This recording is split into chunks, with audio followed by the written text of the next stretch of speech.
Nagsisimula ang kwento sa isang ulilang bata na si Rudo na nakatira sa maruruming eskinita ng slums. Isa sa kakaiba niyang ginagawa ay ang pagnanakaw ng basura mula sa mga dumpster ng mayayaman. Sa mundong ito, hati ang lipunan sa dalawa, ang White-walled City kung saan namumuhay ang mayayaman sa malilinis at mag-agarang lugar, at ang Black Slum sa labas ng pader kung saan nakatira ang mga itinuturing nilang marurumi at walang halaga tulad ni Rudo. May isang alamat dito na nagsasabing bawat bagay ay may kaluluwa, at kapag inalagaan mo ito ng sapat, ilalabas nito ang tunay nitong potensyal kaya nagiging mahalaga ito. Ngunit kabaliktaran ng paniniwala ng mayayaman. Kapag bahagya ng nagamit ang isang bagay, itinatapon na nila ito. Lahat ng basurang iyon ay dinadala sa isang napakalaking collection site at sa huli ay inihuhulog sa isang dambuhalang hukay kasama ng mga taong nagkasala. Isang araw sa White-walled City, inutusan ng isang ina ang kanyang anak na itapon ang stuffed toy nito dahil bahagya lang itong nasira. Ayon sa kanya, kapag inayos pa iyon ay lalo lamang itong papangit at maaari naman silang bumili ng bago. Pinunasan ng bata ang kanyang luha at itinapon ang laruan ng walang pag-aatubili, saka nagsimulang magsalita tungkol sa gusto niyang kuting sa susunod. Pagkatapos nito, inilagay ng ina ang lahat ng basura sa isang underground vent kung saan ito sinalo ng garbage truck. Nang makarating ang truck sa collection site, tumalon si Rudo at pumasok sa isa sa mga side room upang maghanap ng anumang maaaring magamit. Ngunit nakagawa siya ng ingay na nakaagaw ng pansin ng isang gwardya.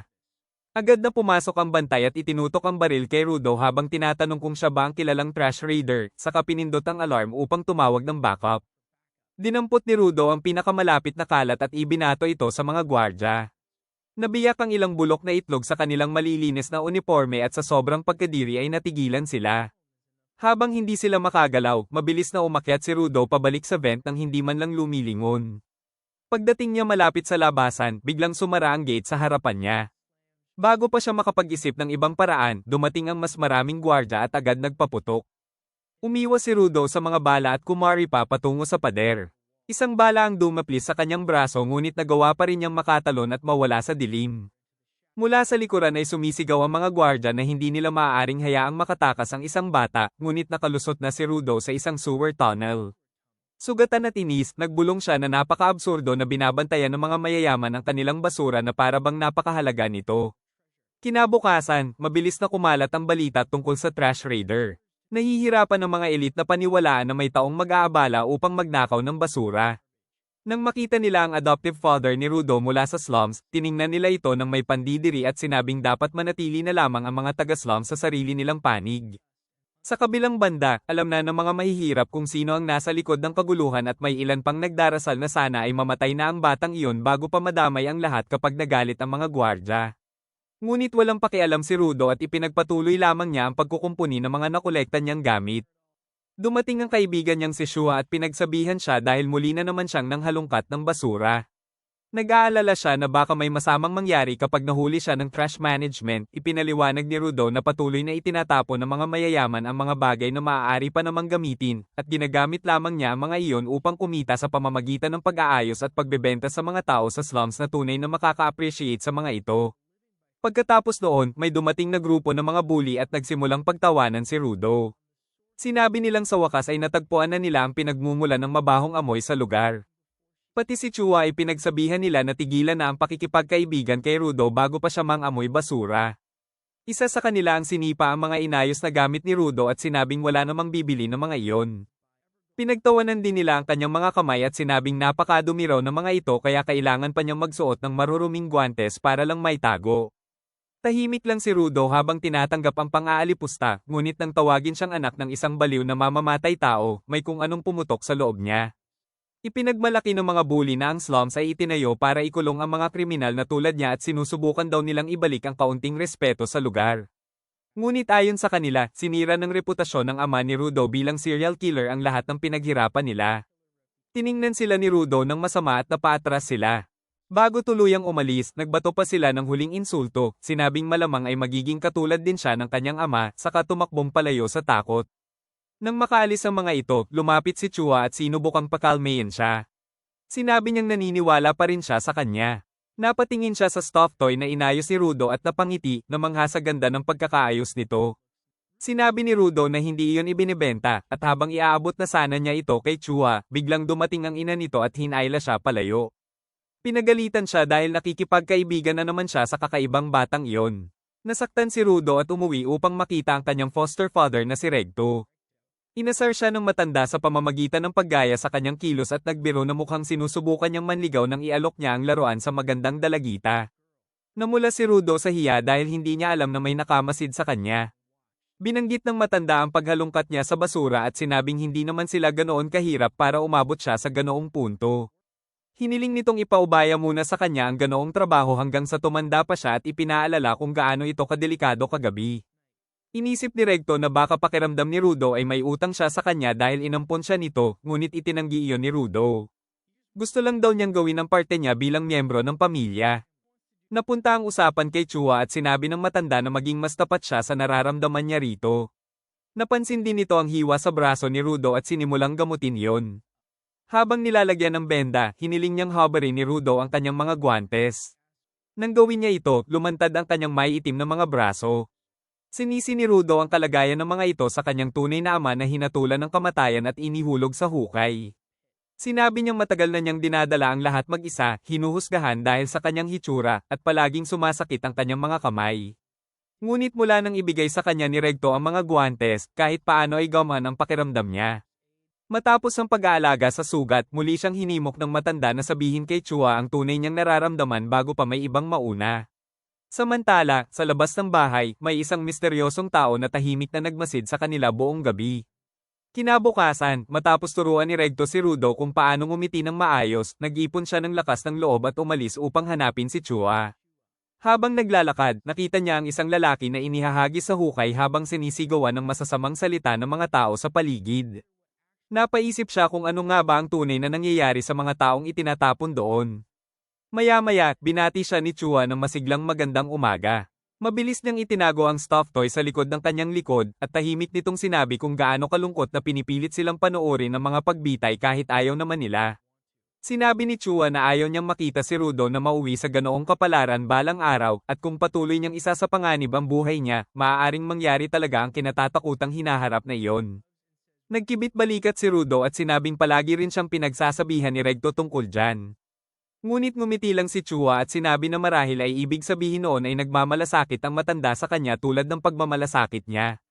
Hindi niya namalayang nasabi niya iyon ng malakas at nang marealize nila ang ibig sabihin ng mga salita, pareho silang natahimik. Namula ang mukha ni Rudo, ngunit iniabot niya ang stuffed toy at kinakabahang sinabi na sana ay magustuhan niya ito kahit galing pa sa dumpster. Tiningnan niyo ni Chua na may kislap sa mga mata at sinabing iingatan niya ito habang buhay. Halos hindi mapigilan ng pamumula, mabilis na tumalikod si Rudo at tumakbo pa uwi, sabik na ikwento kay Regto ang lahat. Ngunit pagpasok niya sa bahay matapos likuan ng kanto, bigla siyang napatigil.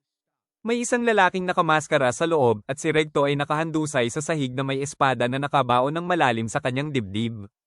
Agad sumugod si Rudo sa lalaking nakamaskara, desperadong iligtas si Regto, ngunit madali lang siyang itinabig ng salarin at ibinagsak sa pader. Pilit na tumayo si Rudo kahit halos hindi na siya makatayo ng maayos at nakita niyang kalmadong pinulot ng lalaki ang isang libro bago tuluyang umalis. Sinubukang magsalita ni Regto. Nang mangako si Rudo na ililigtas siya, ginamit ng matanda ang huling hininga para sigawan siya na tumakas at baguhin ang bulok ng mundong ito. Pagkapikit ng mga mata ni Regto, dumating ang mga gwardya. Isang tingin lang kay Rudo na nababalot ng dugo ay agad na silang nag-isip ng pinakamasama. Ang tanging taong tumuring sa kanya bilang pamilya ay wala na. Sinubukan ni Rudo na ipaliwanag ang tunay na nangyari, ngunit bago pa siya makapagsalita, sinuntok siya ng isa sa mga gwardya at nawalan siya ng malay. Kalaunan, napuno ng bulungan ang slums. Nagtipon ng mga tao sa paligid ng bahay. May mga nagmura sa kanyang pangalan at tinawag siyang halimaw. Maging si Chua ay naguluhan at nabigla at napaisip kung posible nga bang siya ang may sala. Dinala si Rudo sa lugar ng pagbitay. Nakagapos siya sa itaas habang tahimik na nakikinig sa mabagal at formal na talumpati ng isang pari. Ayon sa pari, walang puwang sa kanilang lupain ang isang mamamatay tao at dapat itong ihulog sa hukay. Sa ibaba, nagsimulang magsigawan ng mga tao, tinatrato siya na para bang isa lamang siyang basura. Halos hindi na maunawaan ni Rudo ang nangyayari. Sinuyod niya ng tingin ng karamihan, umaasang may isang taong tatayo para sa kanya. Nang makita niya si Chua, tinipon niya ang natitira niyang lakas at sumigaw, nagmamakaawang maniwala ito sa kanya. Sinumpa niyang pinatay si Regto at nakiusap na hanapin ang tunay na salarin. Ngunit tinawag siya ni Chua na mamamatay tao tulad ng kanyang ama at itinapon ang stuffed toy bago tumakbong palayo. Pagkatapos noon, mas lumakas ang sigawan ng mga tao, tinatawag siyang salot ng lipunan. Nang makita yon, tuluyang nasira si Rudo at nagsimulang tumawa ng parang baliw, iniisip na ang mga taong ito ang tunay na basura na walang sariling pag-iisip. Sa sandaling iutos ng punong pari na ihulog siya, nisalaya ni Rudo ang tunay na pumatay na nakatayo sa gitna ng karamihan. Ngunit huli na ang lahat. Kinaladkad siya ng mga gwardya patungo sa hukay, at habang siya ay nahuhulog, tahimik siyang nanumpang pagbabayaran ang bawat isa sa kanila at isasama silang lahat sa impyerno. Sa gitna ng pagbagsak, may kakaiba siyang naramdaman, at pagkatapos ay nagdilim ang lahat. Nang muli siyang magising, natagpuan ni Rudo ang sarili na nakahiga sa tambak ng basura na mas mabaho kaysa sa anumang naranasan niya noon. Paglingon niya, bumungad kay Rudo ang isang napakalaking halimaw na gawa sa tambak ng basurang itinapon ng mga tao. Nang makita yon, kinabahan siya at naisip na marahil ito ang itsura ng impyerno. Sa sandaling iyon, naalala niya kung paanong mula pagkabata ay palaging binabanggit ng mga mayayaman ang krimen at karumihan, pero ni minsan ay hindi nila inisip kung ano ang nangyayari sa basurang inihahagis nila sa hukay. Lalong kumulo ang dugo niya. Naisip niya ang lahat ng tumawag sa kanya na halimaw kahit hindi pa nila nakikita ang tunay na mga halimaw. Sa hukay, biglang tumigil ang dambuhalang halimaw na basura na humahabol sa kanya at naglabas ng malakas na dagandong. Umalingaw-ngaw ang tunog at umakit pa ng mas maraming halimaw papalapit sa kanya. Hindi nagtagal, napalibutan siya mula sa lahat ng direksyon. Habang papalapit ang mga ito, napaisip siya kung ano ba talaga ang mga nilalang na ito dahil hindi dapat gumagapang at gumagalaw na parang mababangis na hayop ang basura. Muntik na siyang maabyutan ngunit nakatalon siya palayo at nagpatuloy sa pagtakbo hanggang sa madapa at bumagsak ng una ang mukha sa tabi ng nabubulok na bungo. Masakit ang buong katawan niya at tila wala ng pag-asa ang sitwasyon. Dahil sa matinding galit, isinumpa niya ang mga taong naghagis sa kanya rito. Biglang gumuho ang tambak na nasa ilalim niya at muli siyang nahulog. Pagbagsak niya sa ibaba, puno ng gasgas at pasa ang katawan niya at napakarumi ng hangin na bawat paghinga ay parang hinihiwa ang kanyang mga baga. Tinaakpan niya ang ilong at naghanap ng kahit maliit na lugar na mapagpapahingahan. Ngunit doon niya tuluyang naunawaan na walang ligtas na lugar dito at ang tanging buhay sa mundong ito ay ang mismong basura. Umubo siya ng umubo hanggang sa may dugo na, at maging ang halimaw na basura ay tila nag-atubili sandali bago dahan-daang lumapit upang tapusin siya. Sa isip ni Rudo, ito na marahil ang katapusan na nararapat sa kanya. Ngunit bago siya tuluyang mawala ng malay, sumagi sa isip niya ang huling sandali ni Recto. May kung anong nagising sa loob niya. Bigla niyang napansin ang mga kumikinang na bagay na nakakalat sa paligid. Nang hindi nag-iisip, inabot niya ang pinakamalapit at iyon ay isang crowbar.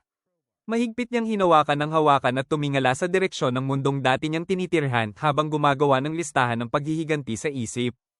Isinama niya ang lahat ng taong tumuring sa kanya na parang basura, ngunit nasa pinakatuktok ng listahan ng lalaking pumatay kay Recto at umalis na parang walang nangyari. Sa biglaang bugso ng lakas, inindayog niya ang crowbar at malakas na inihampas sa halimaw na basura. Ipinangako niya sa sarili na mabubuhay siya anuman ang mangyari para lamang mapabagsak ang kriminal na iyon. Hindi kalayuan sa kanya, may isang lalaking nakaupo sa trono na gawa sa basura at tahimik na pinagmamasdan ang nangyayari. Yumuko ito ng bahagya, tila humanga sa bagong dating na kahit balot ng dugo mula ulo hanggang paa ay patuloy na lumalaban. Sumigaw si Rudo na mas mabaho pa ang halimaw kaysa sa utot ni Recto at muling tumama ng malakas. Ngunit gumanti ang halimaw at ibinagsak siya sa isang tore ng basura, muntik na siyang madaganan ng mga guho. Bago pa tuluyang hamupa ang alikabok, dinampot ni Rudo ang mas malaking bakal na tubo at inihagis ito na parang boomerang diretso sa mukha ng halimaw. Sa sandaling iyon, may isa pang halimaw na tumalon mula sa ibaba at tumama sa kanya, dahilan upang lalo siyang manghina at hindi mapigil ang umubo ng dugo. Habang papalapit ang mga nilalang upang tapusin siya, may muling umalab sa loob niya. Bago pa tuluyang sumugod ang mga halimaw, tumitig si Rudo sa kanila at lumaban pabalik. Pinutol niya ang kanilang mga braso, saka dumampot ng bakal na plato at hinati ng malinis ang isa sa kanila. Sumabog ang halimaw sa likuran niya habang lumalakad siya palabas sa kabilang panig. Nang mawala ang panganib, napaluhod si Rudo, ubos ang lakas at muli na namang nawawala ng pag-asa. Ngunit hindi pa tapos ang malas niya. Isang mas malaki at mas nakakatakot na halimaw ang sumulpot sa likuran niya at umatungal ng malakas na nagdulot ng pagdating ng mas marami pang kasama. Tumakbo si Rudo sa mga burol ng basura, ngunit hinampes ng halimaw ang lupa at nagpadala ng shockwave na nagpalipad sa kanya na parang basahang manika. Pagmulat niya ng mga mata, nakita niya ang isang kakaibang lalaki na may hawak na payong na nakatabing sa kanya. Nalilito, napatitig si Rudo habang kalmadong binuhat siya ng lalaking nakamaskara sa kwelyo at itinapon sa gilid, dahilan para muli siyang umubo ng dugo. Walang sinasabi, isinukbit ng lalaki ang isang breathing mask sa mukha ni Rudo upang matulungan siyang makahinga, saka humakbang pasulong at tumayo sa harapan niya na parang tagapagtanggol. Habang sinusubukang unawain ang nangyayari, sunod-sunod ang tanong ni Rudo. Itinaas lang ng lalaki ang kamay para patahimikin siya, na lalo pang ikinainis ni Rudo. Muli siyang sinabihan ng lalaki na tumahimik. Mas lumakas ang sigaw ni Rudo at iginiit na sabihin kung anong bangungot ang kinalalagyan nila, ngunit sinabi ng lalaki na wala sila sa ilalim ng lupa at seryosong pinapakalma siya. Dahil hindi niya marinig ng malinaw ang boses ng nakamaskara, sumigaw si Rudo na wala siyang maintindihan. Doon na napuno ang lalaki at sinigawan siya, tinawag na utak unggoy at pinagsabihang tumigil sa kakasigaw. Naiinis ito dahil sa ingay ni Rudo ay papunta na sa kanila ang lahat ng halimaw sa paligid. Ipinaliwanag niya na ang mga nilalang na ito ay tinatawag na trash beasts at maliban kung gagamitan ng espesyal na sandata, patuloy lamang silang magre-regenerate. Habang papalapit ang mga halimaw, kalmado pa ring nagsasalita ang nakamaskarang lalaki na para bang walang seryosong nangyayari. Pagdating ng sandaling sisilakay na ang mga nilalang, nagsimulang magliwanag ang kanyang payong at may matutulis na talim na lumabas mula sa tuktok nito. Sa isang iglap, iniikot niya ang payong at hiniwa ang trash beast sa maliliit na piraso na nagkalat sa hangin. Nakita ni Rudo kung paano naging alikabok ang mga tinadtad na bahagi at napagtanto niyang ang payong ang isa sa mga espesyal na sandatang tinutukoy ng lalaki, ngunit wala ng oras mag-isip. Dumating pa ang mas maraming halimaw at walang pag-aatubiling sumugod ang nakamaskarang lalaki. Sumabog ang unang halimaw sa sandaling mahawakan niya ito, at pagkatapos noon ay tumalon siya mula sa isa patungo sa isa pa sa bilis na hindi na masundan ng mata ni Rudo. Nang makita niyang maayos itong lumapag at dahan-daang bumaba gamit ang payong na parang parachute, nakaramdam si Rudo ng paghanga at inggit, iniisip na ito ang kapangyarihang kailangan niya upang maipaghiganti si Recto. Biglang nag-ipon ng maitim na putik ang isa sa mga trash beast sa loob ng bibig nito at pinakawalan iyon papunta sa kanila. Ngunit nasalo iyon ng nakamaskarang lalaki gamit ang payong sa tamang sandali at sumabog ang putik sa tama. Hindi nag-aksaya ng oras, tumalon siya sa ulo ng halimaw at ginamit ang espesyal na galaw na tinatawag na Octa Shredder, na bumutas sa bungo nito na parang jackhammer hanggang tuluyang maghiwa-hiwalay ang katawan. Pagkatapos ng laban, lumapit siya upang tingnan si Rudo at bahagyang nagulat na buhay pa ang maingay na bata. Nang mahina siyang tanungin ni Rudo kung sino siya, tinanggal ng lalaki ang kanyang maskara at sinabing ang pangalan niya ay Engine mula sa Cleaners. Ngunit nang maamoy ni Engine si Rudo na amoy parang lumang lampi ng matanda, agad niyang ibinalik ang maskara sa mukha. At doon tuluyang nawala ng malay si Rudo. Sa kanyang panaginip, naalala niya ang isang pagkakataon na umuwi siyang putik-putik matapos muling mabiuli. Sinabi niya noon kay Recto na nangyari yon dahil nagsalita siya tungkol sa paniniwalang may damdamin ang mga bagay. Sa halip na magalit, ngumiti si Recto at sinabing ipinagmamalaki niyang hindi lumaban pabalik si Rudo. Ngunit tumingin pa rin si Rudo sa kanya at sinabing naniniwala siyang nabubuhay ang mga bagay na inaalagaan, tulad ng minsang ikinwento sa kanya ni Recto. Napakamot ng ulo si Recto at inamin na hindi iyon dapat unawain ng literal dahil isa lamang itong matandang alamat para turuan ng mga bata na pahalagahan ang kanilang mga gamit.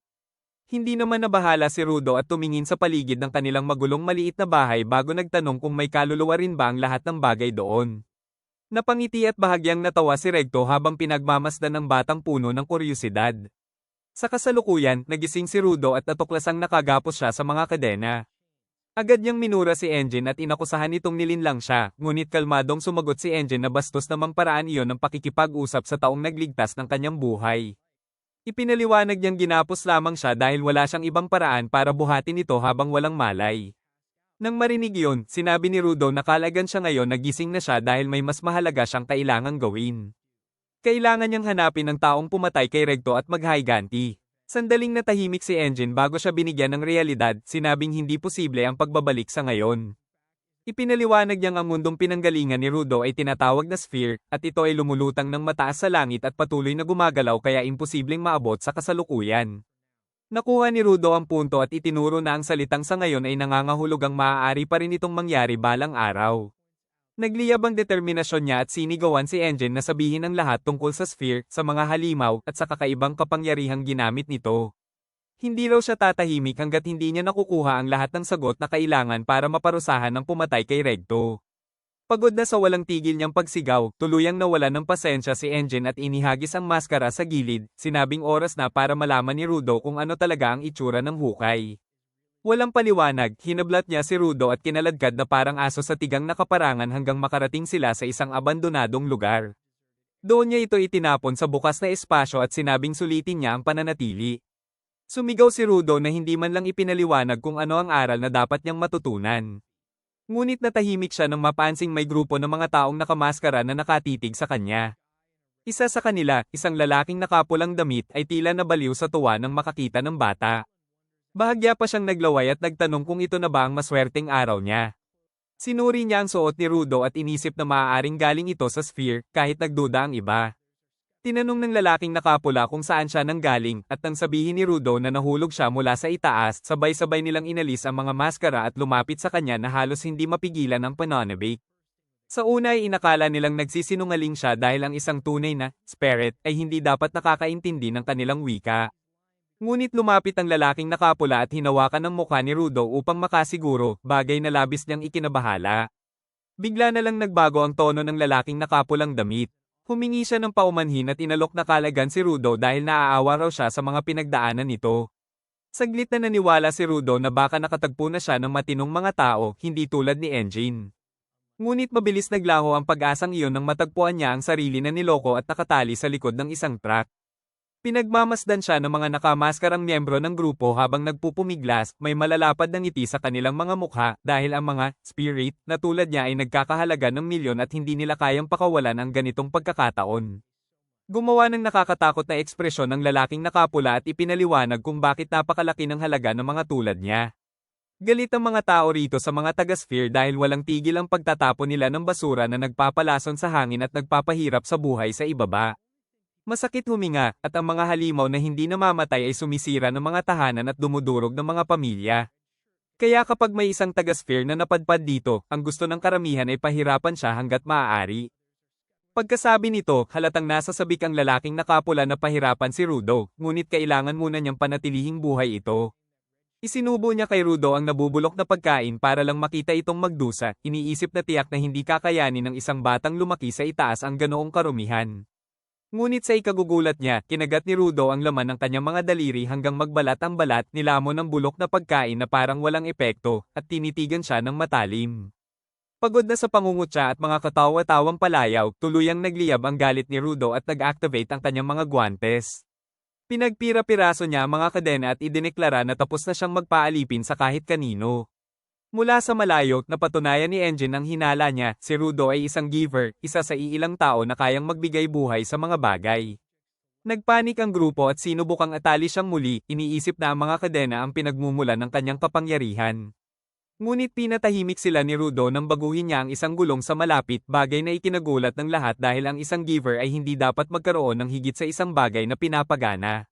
Matapos pabagsakin ang natitirang mga tauhan, lumapit si Rudo upang tapusin na ang lalaking nakapula. Ngunit biglang sumingit si Engine at pinigilan siya sa tamang sandali. Doon natauhan si Rudo at naalala ang mga salita ni Regto tungkol sa pag-aalaga sa kanyang mga guwantes.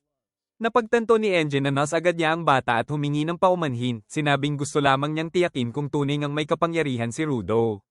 Ngayong alam na niya ang katotohanan, nangako siyang sasabihin ng lahat kung papayag si Rudo na lumaban kasama ang cleaners. Makalipas ang ilang sandali, sa isang tuyot at wasak na kaparangan, may lalaking nakaupo sa bubungan ang nakatanggap ng mensahe mula kay Engine. Ipinangako ni Engine na nakatagpo siya ng isang likas na talento na napadpad sa No Man's Land. Habang ginagamot ng isang kalbong doktor si Rudo, sinabi ni Engine na hindi pa siya nakakita ng kapangyarihang tulad nito at ipakikilala niya sa lalong madaling panahon ang bagong recruit. Mabilis na sumabat si Rudo at sinabing hindi siya pumayag na sumali sa anumang grupo. Ngunit bago pa siya makapagsalita pa, pinatahimik siya ng kalbong babae. Pinagsabihan niya si Rudo na maswerte pa siyang buhay dahil kung mas matagal pa siyang nalanghap ng nakal-alasong hangin ay patay na siya. Dahil dinukot pa siya, dapat daw ay lumuhod siya at magpasalamat sa mabait na blondeng lalaki. Pagkatapos noon, pinalayas niya silang dalawa at sa lakas ng sigaw niya ay napasara si Rudo ng pinto sa kanyang mukha. Sinabi ni Rudo kay Engine na nagpapasalamat siya sa pagbayad ng gastusin, ngunit ang kailangan niya ngayon ay impormasyon. Wala raw siyang oras para madamay sa anumang grupo. Kalmadong pinaalala ni Engine na isa siyang spirit at nakita na niya kung ano ang nangyayari kapag nahuhuli ang mga tulad niya. Walang bakas ng biro sa mukha, sinabi ni Engine na hindi ito lugar kung saan basta-basta nagbibigay ng impormasyon ng libre ang mga tao. Dinala niya si Rudo sa isang neon na lungsod na parang hinango sa isang cyberpunk na panaginip at binilhan siya ng Big Mac. Habang nilalantakan ni Rudo ang burger na parang ilang araw nang hindi kumakain, hindi siya makapaniwala sa nakikita. Akala niya ang hukay ay puro tambak lang ng basura, pero may tunay na lungsod at totoong pagkain pala rito. Tinanong ni Engine ang pangalan niya at sinabing matapang ang dating nito. Pagkatapos ay binigyan niya si Rudo ng maikling paliwanag tungkol sa buhay sa ibaba. Ipinaliwanag niyang hindi lang pisikal na basura ang problema roon, kundi pati na rin ang naiipong madidilim na damdamin. Ang enerhiyang iyon ay tinatawag ng mga tao roon na anima. Ayon kay Engine, ang anima ay isang uri ng enerhiya, at kapag sobra itong naiipon, maaari itong magdulot ng seryosong problema tulad ng pagbuo ng mga trash beast. Karaniwan ay sa mga tambakan naninirahan ang mga halimaw na ito at inaatake ang sino mang makita, ngunit paminsan-minsan ay nakakalusot din sila sa mga lungsod. Nang marinig yun, nagtanong si Rudo kung bakit hindi na lang manatili ang mga tao sa loob ng mga lungsod kung mas ligtas doon. Sumagot si Engine na masyadong pinahahalagahan ng mga taga-ibaba ang kanilang kalayaan para magkulong habang buhay sa iisang lugar. Ipinaliwanag din niya na hindi tumatalab ang karaniwang sandata laban sa trash beast dahil ang kanilang core ay gawa sa anima. Doon pumapasok ang kapangyarihan ng mga guwantes ni Rudo. Habang nakatingin si Rudo sa mga guwantes ni Recto, sinabi ni Engine na kapag matagal na inaalagaan ng isang tao ang isang bagay, sumisipsip ito ng kanilang emosyon at alaala, at naiipon ang anima sa loob nito hanggang sa maging isang vital instrument. Tulad ng paboritong kutsilyo ng isang chef o lumang gamit na itinuturing na kayamanan, ang mga bagay na ito ay maaaring maging makapangyarihang sandata. Ang mga vital instrument lamang ang kayang sirain ng core ng isang trash beast. Ngunit hindi ito madaling gamitin, at karamihan ay hindi man lang kayang i-activate ang mga ito. Doon napagtanto ni Rudo na isa siya sa iilan na may kakayahang gawin yon. Ayon kay Engine, ang mga tulad nila ay tinatawag na giver. Sa bigat ng impormasyong iyon, naalala ni Rudo ang mga sinasabi noon ni Recto at naunawaan niyang hindi lamang iyon simpleng kwento. Ipinaliwanag ni Engine na ang cleaners ang lumalaban upang mapanatiling ligtas ang lungsod laban sa mga trash beast, at kulang sila sa mga giver kaya nais niyang sumali si Rudo sa grupo. Tinanong ni Rudo kung tuturuan ba talaga siya ni Engine kung paano makabalik sa itaas kapag pumayag siyang sumama. Nagkibit-balikat si Engine at inaming wala siyang ideya kung posible pa nga ba ang pagbabalik. Nainis si Rudo, ngunit agad dinagdag ni Engine na baka may alam ang kanyang boss tungkol dito. Napansin ni Engine ang kupas at luma ng mga guwantes sa kamay ni Rudo at nagtanong kung sino ang nagbigay sa kanya ng mga iyon. Tahimik na sumagot si Rudo na galing ang mga ito sa kanyang ama. Tumango si Engine at sinabing hindi kailanman nauunawaan ng mayayaman na kung may isang bagay na tunay na mahalaga, dapat itong alagaan. Tiningnan niya ang mga guwantes ng may paggalang at sinabing malino na may espiritu ang mga ito. Napaisip si Rudo tungkol sa nakaraan. Nang tumalikod si Engine para umalis, pinigilan siya ni Rudo at sinabing dapat ay kanina pa niya nabanggit pero malaki ang utang na loob niya sa pagliligtas nito sa kanyang buhay. Tinanggap ni Engine ang pasasalamat at inihagis sa kanya ang isang sako ng pera, sinabing gamitin niya ito ng maayos. Nagulat si Rudo sa dami ng laman at nagtanong kung ayos lang bang ibigay yon sa kanya. Casual na sagot ni Engine na iyon lang ang kinita niya sa pagbenta ng mga damit ni Rudo, at doon din niya kinuha ang pambayad sa gamutan at pagkain. Nang bigla siyang mainis at mapaikan, tumakbo si Engine palayo at sumigaw na sobrang bagal ni Rudo kung ngayon lang niya naintindihan ang lahat. Sinabi niyang maghintay lang siya roon dahil kukunin niya ang magiging trainer niya. Naiwan si Rudo na nagbubuntong hininga at nangakong aalis din siya sa team na iyon sa oras na matutunan niyang umakyat pabalik sa ibabaw. Pero bago pa siya makapag-isip ng maayos, may pasang biglang dumagat sa sako ng pera at mabilis na tumakbo palayo. Agad hinabol ni Rudo ang pusa hanggang sa isang makitid na eskinita. Doon, napansin niyang may kahoy na nakausli sa pader at walang pag-aatubiling hinablat niya ito. Nang madulas sandali ang pusa habang tumatalon mula sa basurahan, mabilis na ginamit ni Rudo ang kahoy para maipit ito at mabawi ang pera. Ngunit bago pa siya makalayo, may isang estrangherong lumitaw at malamig na sinabi na ibalik niya ang pag-aari nito. Akala ni Rudo ang tinutukoy ay ang pera kaya tinawag niya itong tanga at iginiit na kanya iyon. Kalmadong sumagot ang lalaki na ang tinutukoy niya ay ang kahoy. Natawa si Rudo at sinabing simpleng patpat lang iyon pero halatang nairita ang lalaki sa tono niya. Bigla siyang itinulak palayo, inagaw ang kahoy at sinimulang amuyin ito. Doon napansin ni Rudo ang simbolo sa damit ng lalaki, kapareho ng suot ni Engine.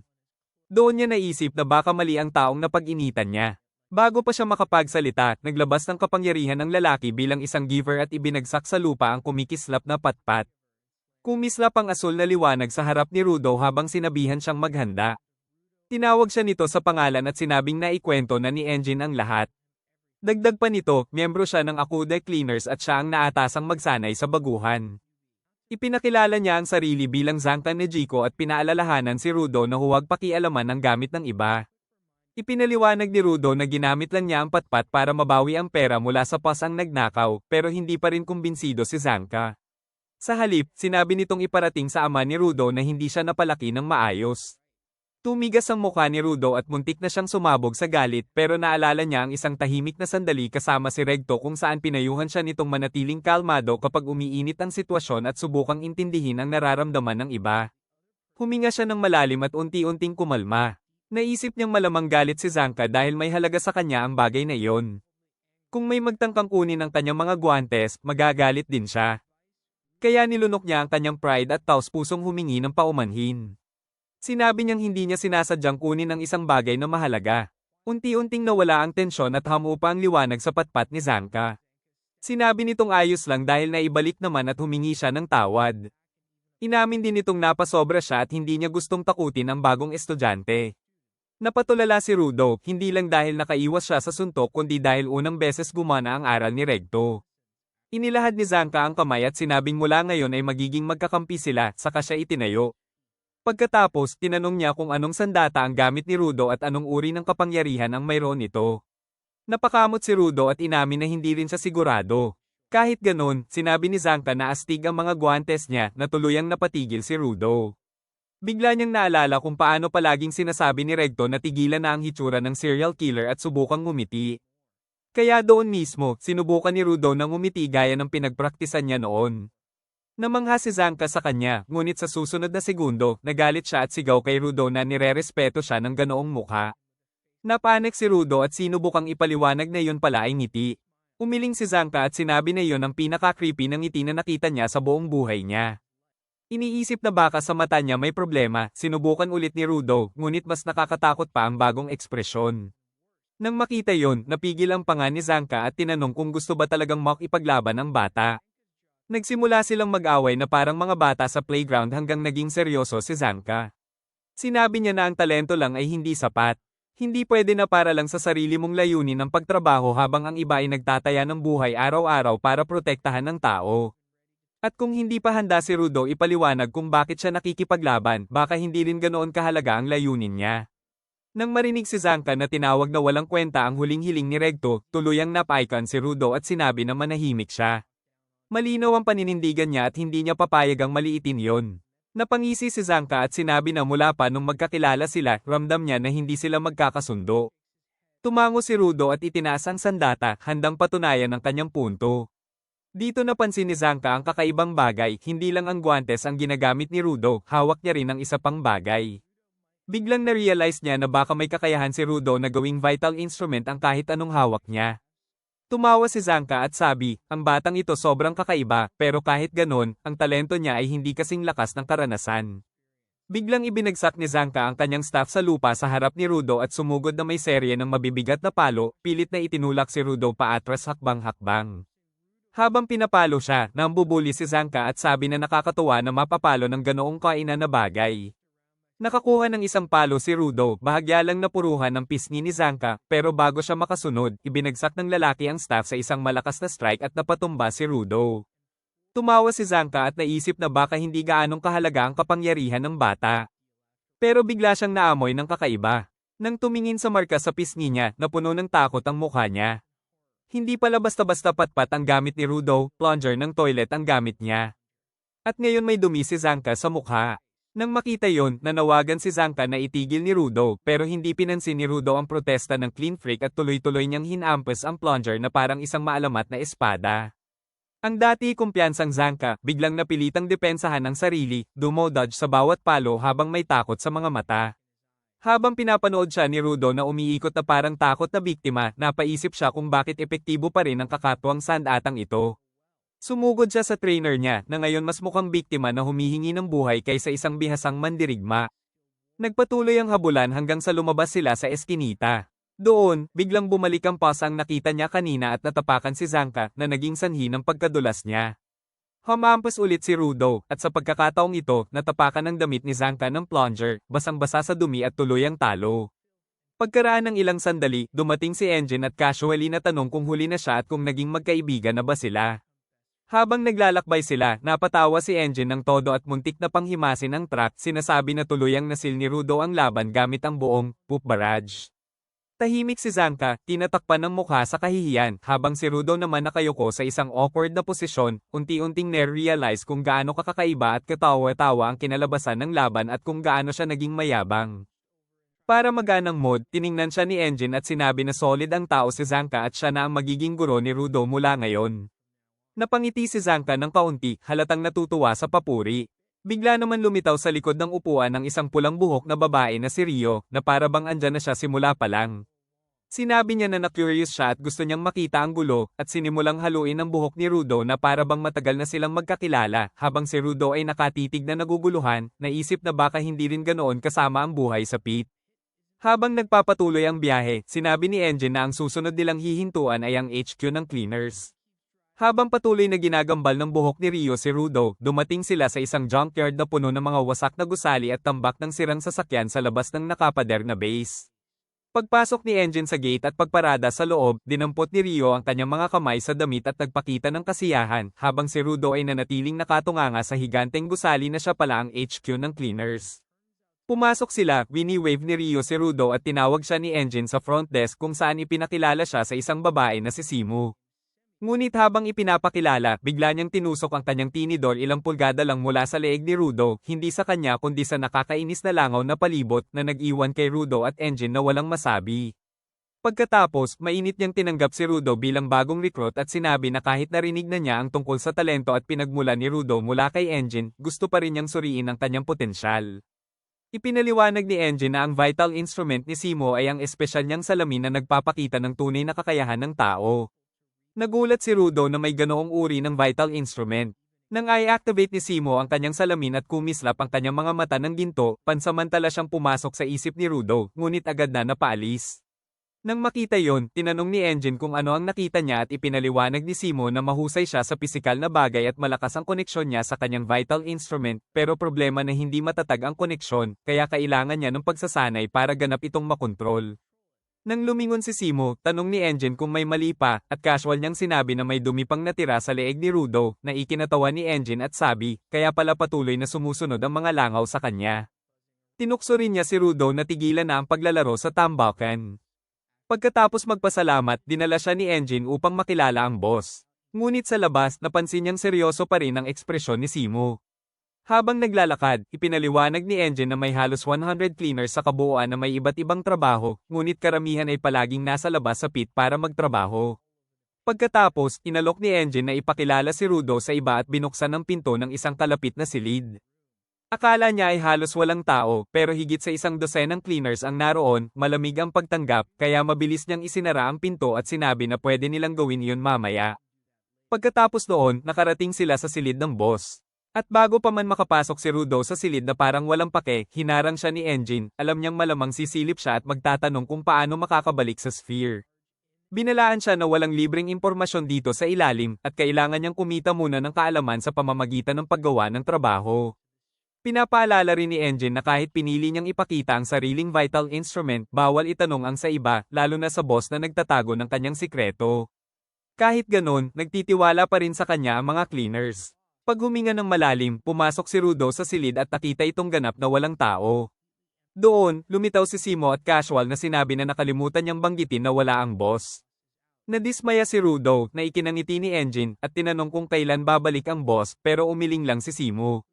Naiinis si Engine sa boss dahil dapat ay marunong magrespeto sa oras, lalo't siya ang leader.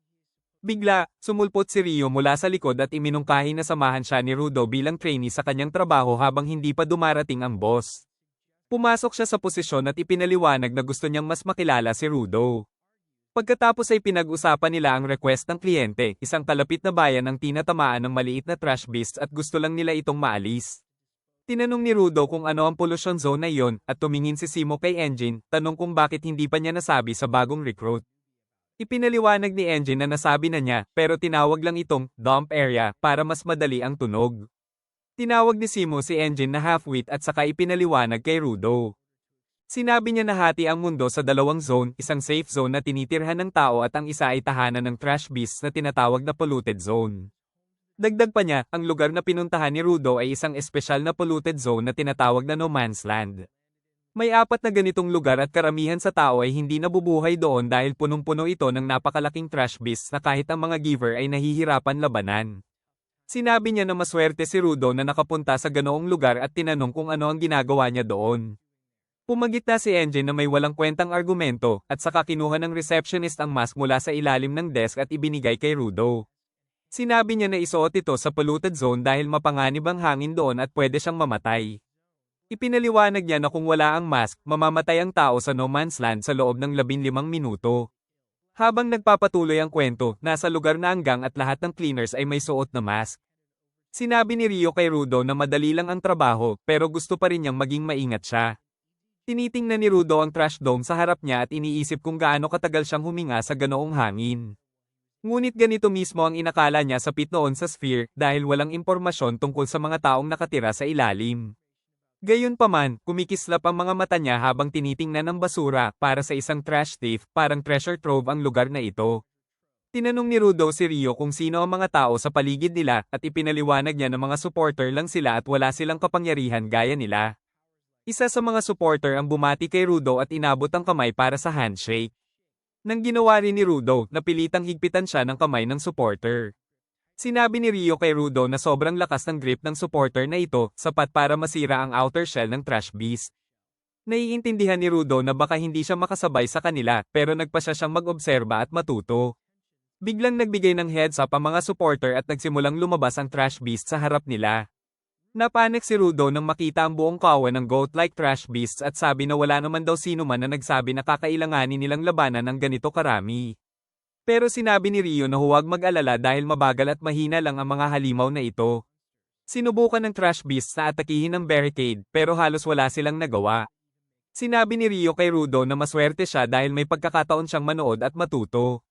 Biglang lumitaw ang mas malaking trash beast na kasing laki ng toro at napanak ulit si Rudo, nag-aalala na dapat daw silang humingi ng reinforcements.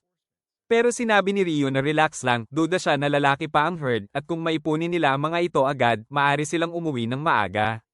Bigla na lang umiti si Rio at sinabi na gusto niyang mag-welcome party para kay Rudo pagbalik nila.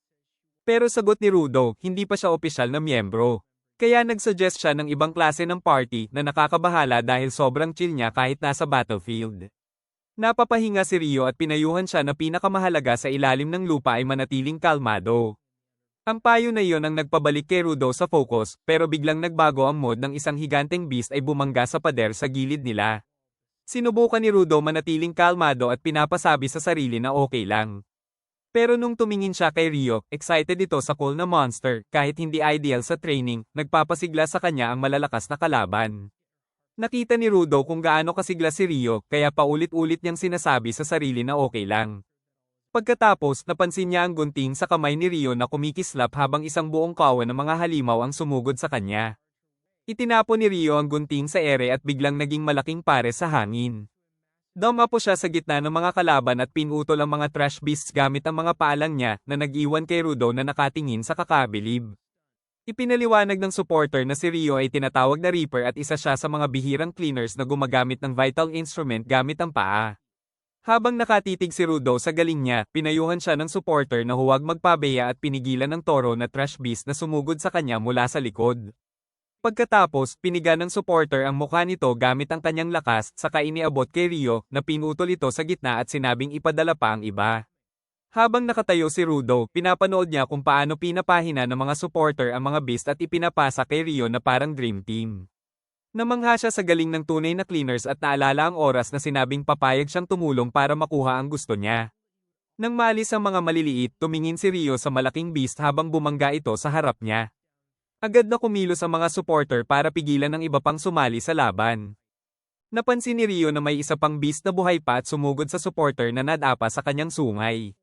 Nang inisip ng supporter na tapos na, hinarang ni Rudo ang Beast para hindi nito kainin ng supporter dahil kung gusto niyang ibahagi ng cleaners ang kanilang intel, hindi siya pwedeng maging pabigat.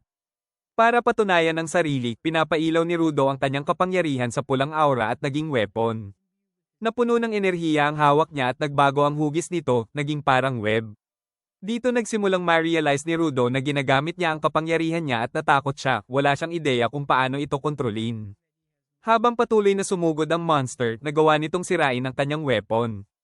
Biglang sumugod si Rio at sinabi sa bata na mahusay na ang nagawa niya. Humingi ng paumanhin ng mga supporter sa kapabayaan nila at tinanong si Rio tungkol sa update sa higanteng Trash Beast. Ipinaliwanag ni Rio na hindi ito ordinaryong halimaw, kahit ilang beses niya itong hatiin, hindi pa rin ito matitinag. Ang mga supporter ay bumalik para abisuhan ang mga kalapit na bayan at ang HQ tungkol sa bagong halimaw. Samantala, bumalik si Rio sa laban, umakyat sa ulo nito, at sinimulang putulin ang makakapal na wire sa ulo habang nakakita ng kumikislap na bagay. Nagtaka siya kung ano iyon at nagpa siya itong sirain, pero yumanig ang monster at itinapon siya palayo. Pagkatapos nito, muling tumubo ang buhok nito, nag-power up at naging berserk. Ang impact ng atake nito ay nagwasak ng lupa at umabot sa harap ni Rudo at ng isa pang cleaner. Halos hindi makaiwas si Rudo at nahulog sa pit na ginawa ng monster, iniisip kung gaano siya kaina ngayon. Biglang hinabol siya ng isang supporter at pinabilis ang pag-alis habang hinihikayat siya na ipagpatuloy ang kanyang goal kapag napagpasyahan na niya ito. Biglang napansin ni Rio ang mahina ng monster at tinamaan ito sa kumikislap na parte sa ulo gamit ang kanyang malalaking clippers, at sa wakas, napatay ang beast. Pagkatapos ng laban, nakipagkita siya kay Rudo at sa supporter, at ipinaliwanag na tumigil sa paggalaw ang beast nang tinamaan niya ang Rusty Cutter, na nagpaisip kung ito ba ay isang vital instrument at ano ang ginagawa nito sa loob ng Trash Beast. Kasabay nito, nagising si Red Shirt na noon ay napatid ni Rudo, at nagulat nang may misteryosong tao sa sofa sa harap niya. Tinanong niya kung sino yon, pero hindi sumagot ang lalaki at sa halip ay inusisa ang lokasyon ng Ferret Boy. Sa HQ ng cleaners, inaantok si Aksena habang papunta sa cafeteria at nagulat ng may party na nangyayari. Lumapit siya kay Rio at tinanong kung bakit late ang lahat. Sinabi ni Rio na welcome party ito para kay Rudo, pero karamihan ay parang nagre-relax lang at umiinom. Tumingin siya sa paligid at nakita si Rudo na nakadepress at nakalapat ang mukha sa mesa.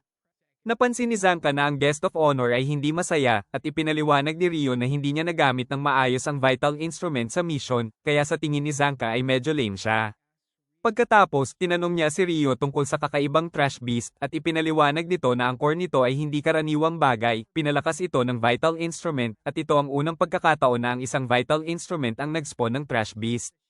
Sinabi niya na hindi siya sigurado kung ano ang gagawin, kaya pinigil na lang niya ang pag-iisip tungkol dito at iniwan sa mga higher-ups, ibig sabihin maaari na siyang umuwi at mag-dinner. Hindi nagulat si Zanka sa attitude ni Rio, at sinabi niya na paparating din sina Engine at Sue. Tahimik na nakatitig si Rudo sa kanyang gloves nang sumali sa kanya sa mesa ang supporter na si Gris para pasalamatan siya sa tulong.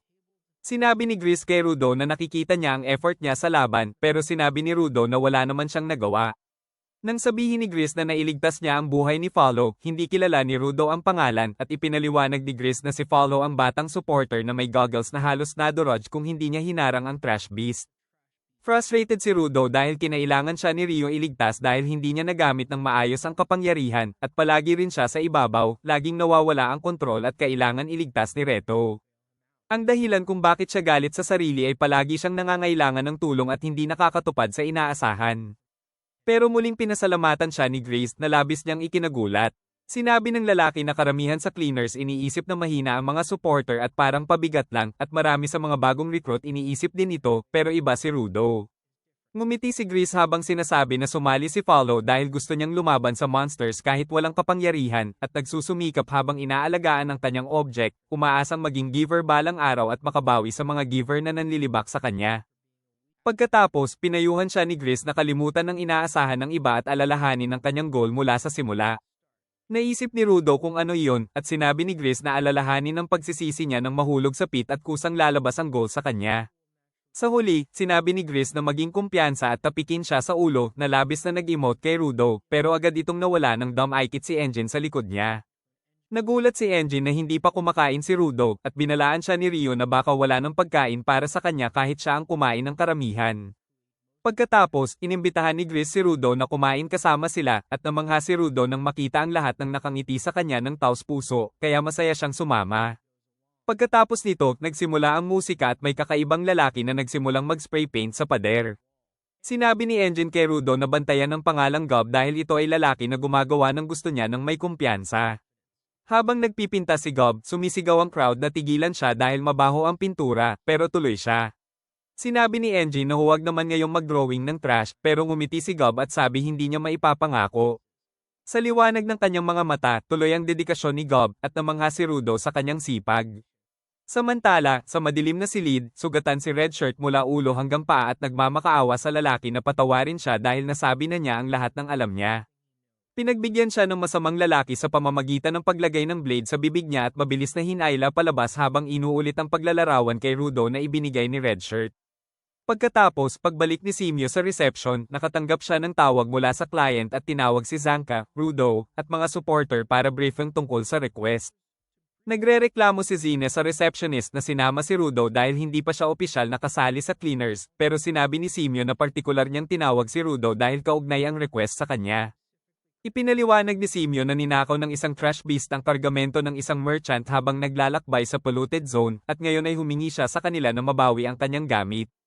Idinagdag niya na ang client ay may kasama ring espiritu tulad ni Rudo, kaya iniisip niya na makakatulong ito kay Rudo na makakuha ng pahiwatig kung paano makabalik sa ibabaw. Napagtanto ni Gris na maaaring nag-aalala si Rudo at sinabi sa kanya na may pagpipilian siyang sumama o hindi. Tinitingnan ni Rudo ang kanyang gloves, iniisip na baka makasagabal lang siya sa iba, pero pinili pa rin niyang sumubok at sinabi na handa na siyang sumama. Nang maramdaman ni Simio na baka kaba si Zanka, hinanap niya ang paraan para i-motivate ito sa pamamagitan ng pagsabi kung paano sumagot si Engine na kayang hawakan ni Zanka ang lahat. Nagbago ang mood ni Zanka at masayang tinanggap ang papel ng leader. Sa kanilang biyahe patungo sa mission, tinanong ni Rudo si Gris kung may dala ba siyang armas at ipinaliwanag ni Gris na may ekstrang kutsilyo siya pero mas gusto niyang lumaban gamit ang kamay. Natukso si Follow sa kanya sa pagsabi na nagdarasal siya sa isang random talisman tuwing aalis sa laban. Habang ipinapakita ni Gris ang kanyang item, bigla silang nagulat sa isang estrangherong nakatayo sa likod nila na may nakakatakot na maskara. Ipinaliwanag ng estanghero na siya ang merchant at nagpasalamat sa lahat sa pagpunta para sa kanyang request. Sinabi niya na gagabayan niya sila sa Trash Beast's lair. Nasabik si Rudo at nagtatanong agad tungkol sa spirit. Sagot ng merchant na dala niya ang kanyang kargamento nang makita ang espiritu at dinala sila rito, pero dahil wala itong malay, nag-aalala rin siya. Tumindig si Rudo at seryosong tinanong kung balak ba niyang ibenta ang Sphery. Itinanggi ng merchant at linawin na interesado lamang siya sa mga Spherites. Habang sinusundan nila ang merchant, naramdaman ni Zanka na may kainahinala dahil karaniwan ay inaatake ng trash beasts ang mga tao sa site at nagtataka kung bakit ang isa ay aabutin pa ang tao sa halip na sirain lang. Pagkalipas ng ilang hakbang, itinuturo ng merchant ang isang gusali at sinasabi na dito niya nakita ang trash beast. Sinabi ni Zanka na maghanda silang lahat dahil maaaring nagtatago ang trash beast kahit saan. Nang dahan-dahang pumasok sila, may nakitang tao sa kabilang dulo, pero bago sila makariyak, itinutulak sila ng merchant patungo dito. Nang mapagtanto nilang ang tao sa kabilang dulo ay isang manika lang, huli na at bumagsak ang sahig, dahilan para mahulog silang lahat habang umatras ang merchant. Nang makabawi si Rudo, nagtataka siya kung bakit biglang naging putik ang sahig, at magalang na tinanong ng babae kung ayos ba sila. Galit na tinanong ni Gris kung nasaan ang espiritong binanggit niya, at ngumiti ito habang itinuturo ang espirito sa harap nila at natunaw sa putik. Pagkatapos, lumapit ang dalawang shady na tauhan na may purple lamps at napagtanto ni Zanka na bitag ito ng raiders para mahuli ang espiritong kanilang hinahanap. Naguluhan si Rudo kung sino ang raiders, at ipinaliwanag ni Gris na dati silang maliliit na bandido, pero nagbago ang taktika nila sa mga nakaraang taon matapos magsimula ng lihim na eksperimento. Ang pinakamasama, lahat sila ay malalakas na givers. Inutusan niya ang tatlo sa kanyang mga tauhan na humanap ng daan palabas habang siya at si Follow ay sumusuporta kay Rudo. Pagkatapos noon, sinabi ni Zanka kay Rudo na ang mga malalakas na raiders ay lahat sa kanya na pansamantalang nagpagalaw kay Rudo. Ngunit nang sumigaw si Fo sa kanya, nagdesisyon siyang tumakbo kasama ang iba. Habang tumatakbo, sinabi ni Rudo na kaya niyang labanan sila. Ngunit ipinaliwanag ni Gris na ang mga raiders ay hindi pangkaraniwang kidnappers at wala siyang ideya kung hanggang saan ang kakayahan nila na nagpasiklab ng frustration kay Rudo. Kasabay noon, sinabi ni Zanka na alam na niya mula sa simula na mabilis matutuklasan ng mga raiders na may espiritu sa hanay ng mga cleaners. Nagulat siya na nahanap nila siya ng ganito kabilis, pero naisip niya na makatwiran iyon dahil kung may benta siya, maaari silang yumaman habang buhay. Gayunpaman, inihayag ng creepy lady na wala siyang balak na ibenta si Rudo. Sa halip, nais ng mga raiders na makakuha ng impormasyon tungkol sa sphere, at ang pinakamabisang paraan ay tanungin ang espiritu, lalo na kung paano sila nakaligtas sa pag-cross sa barrier ng buhay. Habang tinatanggal ni Zanka ang kanyang maskara, sinabi niya na wala siyang pakialam sa sphere at kinumpirma na walang trash beast sa paligid. Kinumpirma ito ng Lady Raider habang sinusummon niya ang kanyang mga mud dolls at pagkakita sa kanyang kapangyarihan, mabilis na naunawaan ni Zanka na ang pagkatunaw ng lupa sa putik ay kakayahan ng Lady Raider. Agad niyang inactivate ang kanyang vital instrument at nagdesisyon na ang pagharap sa kanyang mga squishy mud marionettes ay hindi magiging mahirap. Itinago ng Lady Raider ang isa pa niyang kasamahan sa loob ng mga mud monsters at inatake si Zanka mula sa likuran. Pinagtawanan siya ng kasamahan dahil nakalimutan niya ito dahil sa overconfidence. Kasunod doon, ginamit ng Lady Raider ang kanyang mga marionettes sa isang hide and seek na laro kung saan kailangan ni Zanka tukuyin kung alin sa kanila ang tunay na kasamahan. Ipinakilos ni Zanka ang kanyang weapon sa lahat ng direksyon, umaasang mahuli ang ibang raider, ngunit bawat pagkakataon ay nauuwi sa kanya na mapinsala at tuluyang napuwersang umatras. Labing galit, sinubukan niyang lapitan ng Lady Raider ngunit natrap siya sa putik. Ipinaliwanag niya na inilipat niya ang maraming bahagi ng lupa sa putik upang hindi makagalaw si Zanka at Maipit. Linaw ng Lady Raider na si Zanka lamang ang may tsansa laban sa kanya, at kapag napatumba niya ito, wala nang makakaabala sa kanyang layunin na dukutin ang espiritu. Matapos maunawaan ang mga taktika, tahimik na naglabas ng boses si Zanka at sinabi na nakakairita ang mga kalokohan nito. Natukoy niya ang estratehiya, si Lady Raider ang nagkokontrol sa putik gamit ang shovel, habang ang kasamahan niya ay gumagamit ng vital instrument para makapinsala. Nagsusuot ito ng snowshoes upang makalakad sa hindi matatag na lupa. Ngayon na alam na niya ang kanilang taktika, nasa sabik siyang talunin sila. Pinuna ng Lady Raider ang kanyang confidence at nagbabala na mas mahirap ang darating, ngunit nanatiling tiwala si Zanka at sinabi na kilala niya ang kanyang vital instrument ng mabuti dahil amoy niya ito at araw-araw siyang nag-tech train kasama nito. Naiinis sa mahabang paliwanag, ipinadala ng Lady Raider ang kanyang mud monsters para umatake, ngunit mabilis na kinuha ni Zanka ang kanyang rod at pinukpok sa lupa. Ginamit niya ang sonic vibrations upang matukoy ang lokasyon ng mga raiders at agad na tumakbo papunta sa kanila at nakuha ang parehong kaaway sa isang iglap. Nang bumagsak ang Lady Raider, ang lahat ng kanyang mga pet monsters ay bumalik sa putik. Ngunit habang medyo cocky si Zanka, naramdaman niya ang isang malakas na presensya sa likuran, ang parehong masamang tao na nag-torture kay Red Shirt noon. Habang nasa exit door na si Rudo kasama ang mga supporters, binuksan ni Gris ang pinto at nakita ang hagdanan. Sa kanya iniutos sa iba na umakyat at tawagan ng backup habang siya naman ay mananatili para tingnan si Zanka. Biglang may isang tao na nagmamadaling papalapit at inakala nilang si Zanka ito, iniisip na natapos na niya ang laban sa mga raiders. Ngunit lumalabas na ito pala ang boss ng kaaway. Tinitingnan niya si Rudo ng maingat, kinukumpirma kung siya ang target nila. Tumalon siya sa exit door at binasag ang pader, sinara ang daan palabas habang kinikilala si Rudo bilang espiritu giver. Pinayuhan siya ni Gris Rob Ian na bahagi na si Rudo ng cleaners at ang pakikialam sa kanya ay magiging kaaway ng lahat ng cleaners. Hindi pinansin ng boss ang babala at sinabi na nahuli lang siya dahil sa mahina niyang sense of direction. Sabi niya, hindi niya sinadya na bigyan sila ng ganitong tagal at nagsimulang lumapit. Habang tinatanong ni Gris ang tungkol sa kinaroroonan ni Zanka, pinabayaan siya ng raider at sinabi kay Rudo na may taong gustong makipag-usap sa kanya.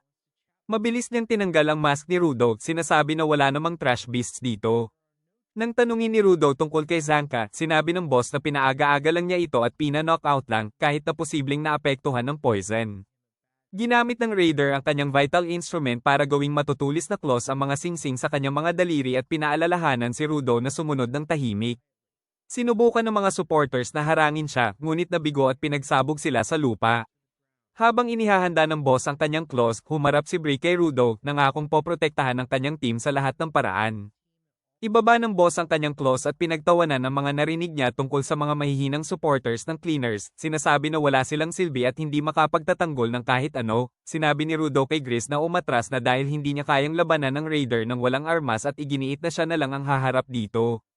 Tinanong ng boss si Rudo na mangako na hindi siya magagalit at ipinahayag na napatay na niya si Gris gamit ang atake na ni walang nakakita. Inusli ng raider ang claws sa katawan ni Gris at sinabing ang mga mahihina tulad niya ay walang halaga. Nahulog ang Lucky Charm ni Grease habang namamatay siya, at mabilis na inabot ni Rudo iyon. Biglang bumalik sa alaala ni Rudo ang panahon nang bumalik si Reto sa bahay at nakita siyang pinapalo ang kanyang ulo sa pader, dugo nguminaw sa mukha. Matapos ay latag ang batang si Rudo, tinanong siya ni Reto kung bakit niya ginagawa iyon, at sumagot si Rudo na tinuruan siya ni Reto na huwag saktan ng iba. Nakita ni Reto ang bata na sinisaktan ng sarili at nakaramdam ng sakit sa ulo, ngunit umupo siya at tinanong kung ano ang dahilan. Unti-unti nang humina ang kirot sa mga kamay ni Rudo at iniiwasan na ang pakikisalamuha sa tao. Sinabi ni Rudo na wala namang partikular, pero ang tanging dala niya ay isang nasunog na galit sa loob at kahit tanungin siya kung bakit, hindi niya kayang ipaliwanag sa salita. Naiintindihan ni Reto na iniisip ng bata na iniwan siya ng kanyang mga magulang at ngayon naniniwala siyang walang halaga. At ang isang batang tulad niya ay hindi kayang dalhin ang ganitong bigat ng damdamin. Tinatanong ni Rudo kung ano ang ibig sabihin ng walang halaga, ngunit pinili ni Reto na ayusin muna siya at dalhin sa labas dahil isa sa mga dahilan ng kalungkutan ni Rudo ay ang kawalan ng kasiyahan sa kanyang buhay. Dapat niyang tuklasin lahat ng bagay hanggang sa makita niya yung talagang kinagigiliwan niya. Si Rear ay hype sa kanya, sinasabi na darating ang araw na mapupuno ang kanyang bakanteng kwarto ng mga bagay na mahal niya pero kailangan niyang pangako na sabihan muna si Rear bago magdala ng babae sa bahay. Pagkatapos, nagtungo sila sa library ng Backwater Village para magbasa ng mga libro. Sumubok naman siyang turuan si Rudo ng soccer, pero ang inosenteng bata ay naawa sa bola at nagsimulang haplitin ito. Sumubok sila magluto, at ipinakita ni Rudo na sobrang galing niya sa paghiwa ng gulay, sobrang galing nga na aksidente niyang nakuha ang board habang iniisip ang epic fail na pwede mangyari. Si Reto naman, natuwa na kahit papaano ay may ipinakitang energy ang maliit na bata. Marami pa silang oras para hanapin kung ano talaga ang kinagigiliwan niya. Bigla, nakita ni Rudo ang isang taga-baryo na nagtatapon ng basura. Tinanong niya si Reto kung ano ang ginagawa nito. Ang dami niyang nakita na discarded items na sobrang nakaka-curious, kaya't hindi niya napigilan at sumugod sa pinto para sumisid sa dumpster. Pagdating ni Reto, nakita niya si Rudo na umiiyak habang mahigpit na hawak ang isang bagay, at nalito si Reto kung anong emosyon ang nararamdaman ng bata. Umiiyak si Rudo at sinasabi na nakakadurog ang damdamin na itinatapon ang bagay na may mahabang buhay pa, simpleng dahil sira ito ng kaunti. Paulit-ulit niyang sigaw na gusto niya itong ayusin. Dito na na-realize ni Reto na hindi lang pala niya pinapadala ang sariling feelings kay Rudo, talaga namang nakikita ni Rudo ang halaga sa mga bagay na itinuturing ng walang kwenta ng iba. Balik sa kasalukuyan, pinukaw ni Rudo ang kapangyarihan sa loob ng Lucky Charm ni Gree. At si Gree, na nakahawak pa rin sa buhay, sa wakas ay naiintindihan kung bakit hindi niya ito na-activate noon, walang sino man ang nakakaintindi sa tunay na likas nito hanggang ngayon. Hindi lang basta nagiging mahalagang bagay ang mga random na object ang kakayahan ni Rudo, sa halip, inilalabas nito ang tunay na nakatagong halaga ng mga ito. Binago ni Rudo ang Lucky Charm para maging defensive weapon na may malaking mata. At imbes na matakot ang kontrabida, tuwing nakikita ito, ay literal na nagwawaw sa sobrang curiosity. Nagtataka ang kontrabida at tinanong si Rudo kung ito ba ang kanyang vital instrument habang pinaparamdam niya kay Ether ang lahat tungkol dito. Samantala, ang isa pang supporter ay dinadala si Grease sa ligtas na lugar at sinusubukang bigyan ng basic first aid. Naalala ni Rudo kung paano siya ginawa ni Grease para ma-realize kung ano talaga ang gusto niyang gawin at kung hindi dahil kay Grease, baka hanggang ngayon ay naliligaw pa rin siya. Sa pag-iisip nito, humanda si Rudo na tamaan ng malakas ang kalaban. Sinasabi ng Raider na gusto niya ang malalakas na nagbibigay at iniaabot ang kanyang claws, ipinapakilala ang sarili bilang Jabberwonger. Sinasabi ni Jabber na gusto niyang mag-enjoy at tinanong si Rudo ng pangalan niya. Pagkatapos ng introduction, parang nabaliw siya sa excitement, sinasabi na gusto niyang pareho nilang sirain ang isa't isa at biglang umatake kay Rudo. Sa kabilang banda, nahihirapan ng isa pang supporter na pigilan ang pagdugo ni Grace pero patuloy itong bumubuhos. Pinapanood ni Grease si Rudo na nakikipaglaban at na-realize na noon hindi siya nakalaban dahil na-cloud ng emosyon ang kanyang pangunahing layunin. Ngayon, wala na talagang makakagulo sa kanya. Sa laban, tumalon pabalik si Jabber at kumapit sa pader, tinatanong si Rudo kung bakit hindi siya lumalapit. Sabi ni Rudo, siya na lang ang lumapit. At ginawa nga iyon ng Raider, tumalon siya kay Rudo na may malakas na atake.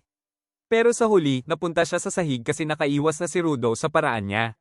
Patuloy si Jabber sa pagbabarik ng atake, pero bawat isa ay naiwasan ni Rudo. Sa wakas, nang tanungin ni Jabber kung bakit kahit anong atake niya ay hindi maabot si Rudo, ipinaliwanag ni Rudo na nagdasal si Gris para makabalik ng ligtas at buo ang lahat, at ang ligtas ay ibig sabihin ay walang nasaktan, kaya nakafocus siya sa depensa para walang kahit isang atake ng kalaban ang makalapit sa kanya. Sabi ni Jabber na parang ang vital instrument lang ni Rudo ay nagpapataas ng kakayahan niyang umiwas, at sinabi niya kay Rudo kung gaano ito kawalang saysay kung hindi man lang siya makaatake. Ipinaalala ni Rudo na matagal na niyang hindi napapansin ang totoo, hindi siya gumalaw ng kahit isang hakbang, pero naiiwasan niya ang bawat atake. Ang gumagalaw pala buong oras ay si Jabber mismo, kaya kayang hulaan ni Rudo ang bawat galaw niya. Nang muling umatake si Jabber, ginamit ni Rudo ang kanyang vital instrument para paralisahin siya. Dahil hindi kayang umatake ng talisman, sinundan niya ito ng suntok para matapilok si Jabber, kasi kamao ang paboritong sandata ni Gris at gusto niyang parangalan ang kaibigan. Dumyugo man ang ilong ng Raider, nagtatawa pa rin siya ng parang baliw. Namangha si Jabber na ginamit ni Rudo ang malaking nakakatakot na instrumento para gabayan ang galaw niya at sa wakas ay tamaan siya ng kamao. Ipinaalala ni Rudo sa kanya na siya mismo ang gusto mag-enjoy, kaya masaya siyang makipaglaro hanggang may latag siya sa lupa na parang tambak ng basura. Ang mga banta ni Rudo ang talagang ikinagalit ni Jabber, at nagbiro siya na malamig ang puso ni Rudo dahil wala siyang awa. Habang sinasabi ni Rudo na siya lang ang exception, biglang lumitaw si Jabber sa likod niya para umatake, pero muli siyang paralisahin ni Rudo at biglang suntukin sa tiyan na nagpapaalpas sa kanya at sa pangit niyang ngisi. Mabilis na nakabawi ang boss, tumatalon ng sobrang bilis na umuulan ng alikabok sa paligid niya, kaya hindi na masundan ng mata ni Rudo, at sinorpresa siya ni Jabber sa pamamagitan ng pagbagsak ng mga haligi at pagbato ng malalaking bato mula sa lahat ng direksyon. Pinilit niyang ipikit ni Rudo ang mata at nag-charge para sa atake. Pero pinigil muli ng mata ng Lucky Charm si Jabber, kaya halos mabangga ni Rudo ang kanyang ulo, kahit na nakatakas sa huling segundo si Jabber. Tumatawa ng baliw si Jabber habang bumabalik at tumatalon ng mas mabilis kaysa dati. Pero pinigil siya muli ng all-seeing eye nang lumapit siya at muling pinabagsak ni Rudo ang baliw. Pagkatapos, bumabalik-balik siya ng sobrang bilis na halos parang blur. Pero tuloy pa rin si Rudo sa pag-block sa mga atake at pagtapilok sa kanya. Habang naghahabulan sa kabaliwan si Jabber, pinatahimik siya ni Rudo sa pamamagitan ng huling dalawang suntok combo na nagpahinto sa kanya sandali, kaya natambe siya pabalik sa pader. Nakita siyang humihingal na parang aso, sinabi ni Rudo na sumuko na lang. Pero ngumiti lang si Jabber dahil matagal na mula nang talunin siya ng ganito kalala, at inisip niya na marahil nag-enjoy rin si Rudo. Naikrip si Rudo sa pangit ng ngiti niya, pero biglang naging seryoso ang baliw at ipinaliwanag ang kanyang teorya na ang vital instrument ni Rudo marahil ay gumagana sa pamamagitan ng pagsensya sa killing intent ng kalaban at iniiwas ang banta. Pero napansin niya na noong itinapon siya sa mga bato, ang mga bagay na walang bloodlust ay hindi na-trigger ang instrumento. Sa isang twisted ng ngiti, sinimulan niyang ipaliwanag ang kapangyarihan ng sarili niyang vital instrument, ang Manaira. Sabi niya, ang kanan kong claw ay may lasong sapat na para paralisahin ang target hanggang halos hindi na makahinga bago biglang tusukin ng malalim sa dibdib. Tumingin si Rudo nang nalilito habang nagtatawa ang baliw sa tuwa sa sakit. Dito na ipinaliwanag ni Jabber na kung mawalan siya ng malay dahil sa lason at magpapatuloy ang kanyang katawan kahit walang malay, wala ng killing intent na ma-detect. Habang nagsasalita siya kung gaano siya na-excite makita ang mangyayari, unti-unting nawawala ang kanyang malay at tahimik na nanatiling nakatingin si Rudo sa takot habang kumikibot ang katawan ni Jabber. Dahan-dahang tumatalikod ang mga mata niya at nabasag ang pader sa likod niya. Pagkatapos matamaan ng sariling lason si Jabber at mawala ng malay, bigla siyang sumigaw ng malakas na may blankong, walang buhay na mata at sumugod sa bata ng nakakatakot ang puwersa. Natahimik si Rudo sa takot, na-realize na parang bumalik sa full power ang kalaban, at napansin niyang delikado na silang malapit sa mga supporter. Kung makalapit si Jabber sa kanila, baka may masaktan. Kaya nagsimula si Rudo tumakbo sa kabilang direksyon para hilahin siya palayo. Sinundan siya ni Jabber, sigaw pa rin ang tinig, at bahagya lang naitulak ni Rudo pabalik siya, pero agad na bumangon ang lunatic at sumigaw ulit. Dito na na-realize ni Rudo na hindi pala nagsisinungaling si Jabber nang sabihin niyang gagamitin niya ang sariling lason sa sarili, na ibig sabihin, wala nang silbi ang talisman niya kasi ang instrumento ay nagre-react lang sa hostility, at ang pagkawala ng malay ni Jabber ang nag-erase nito. Nagtaka si Rudo kung gaano karaming experience at willpower ang taglay ng baliw na ito, tapos napaisip kung baka isa talaga siyang masochist. Naalala ni Rudo kung paano siya tinawag ng ilang bully na masochist nung binubugbog siya, at pagkatapos ay tinanong niya ang ama niya kung ano ang ibig sabihin ng salita. At ngayon, habang bumabangon si Jabber kahit na na-knockout, nagtataka si Rudo kung baka totoo ngang isa siya sa mga iyon. Habang sumugod ulit si Jabber, napipilitang halos hindi siya matamba at magdepensa habang sobrang nangingibabaw ang baliw at halos itusok sa kanya ang matutulis na blade sa mukha niya, biglang may lumitaw na rod na umiikot at tinambas si Jabber sa lupa, pinipigil siya. Agad na nakilala ni Rudo ang sandata bilang sasangka bago lumitaw ang lalaki mismo, sinasabi na hindi siya basta-basta matatalo at sinasabihan si Rudo na maghanda para sa tag. Tumalon si Rudo pabalik sa tabi ni Zina at sinabi na parang halos hindi na kaya ng lalaki, pero ni-dismiss lang ni Zina ito, sinasabi na ayos lang siya at utos na huwag siyang maliitin. Idinagdag niya na marahil panahon na para simulan ni Rudo gamitin ang kapangyarihan ng vital instrument niya dahil mukhang nagiging kritikal ang sitwasyon. Nagtalo si Rudo na ang totoong problema ay hindi gagana ang kakayahan niya sa baliw habang wala ito sa malay, at sa ngayon halos nakakaiwas lang siya sa mga atake. Nang tanungin ni Zanka kung nagre-react lang ang vital instrument sa hostility, nagulat si Rudo at nagtanong kung paano niya nalaman yon. Ipinaliwanag ni Zanka na pinapanood at sinusuri niya ang laban mula pa sa simula, at pinaalala na siya ang tutor niya. Kasunod nito, nag-isip si Zanka sa sarili na habang hindi makaatake si Rudo, siya naman ay na-immobilize. Nagbigay ito ng ideya kay Zanka at tinanong niya si Rudo kung pwede niyang suntukin siya. Narinig iyon, nagtanong ang bata kung nag-e-enjoy ba siyang bugbugin ng iba tulad ni Jabber, pero ipinaliwanag ni Zanka na experiment lang ito. Tinanong ng bata kung ano ba talaga ang problema niya. Ipinaliwanag ni Zanka na gusto niyang makita kung mag-a-activate ang vital instrument niya kapag umatake siya at nailipat siya sa lugar na gusto niya. Kung mangyari yon, magagamit niya ang kanyang mahabang stick para ma-outplay ang baliw. Sinabi ni Rudolph na maaatake siya ng walang dahilan kung hindi ito gagana, at sinabi ni Zanka na sayang na lang yon. Bigla, nakatakas si Jabber mula sa stake at sumugod direkta sa kanila, sinira ang isang makapal na haligi sa isang swipe lang ng kanyang claws. Habang lumilikas sila sa gilid, inutusan ni Zina si Rudo na siguraduhin hindi siya magasgas ng claws dahil kahit bahagyang hawak lang ay mapapahulog siya sa lupa. Naiinis ang sirang sandata kay Zanka at tinutokso siya ni Rudo. Narinig iyon, sinabi ni Zanka na siya mismo ang humingi at tumalon siya sa bata para bugbugin, pero pinigil siya ng all-seeing eye sa ere at itinapon siya diretso kay Jabber na nagtulak sa kanya sa susunod na pader. Natindihan ng cleaner sa shock kung paano ito nangyari. Pero nagalit si Rudo dahil sinubukan talaga siyang saktan ni Zanka. Nilero lang iyon ng guro bilang kinakailangang experiment at na-realize niya na magiging magandang team sila at excited na siyang magpakasaya sa totoong laban. Habang bumangon si Jabber at sumugod ng full speed, inihanda ni Zanka na basagin ang ulo ni Rudo na parang pakwan, na nagbigay daan sa bata na gamitin ang kapangyarihan para itapon siya direkta sa boss, na pinisil ng husto sa lupa. Namangha si Zanka sa range, pero sinabihan niya si Rudo na medyo maging maingat. Sagot ni Rod na wala sa bokabularyo niya ang maingat at sumugod siya diretso kay Zina na galit at handang bugbugin siya muli.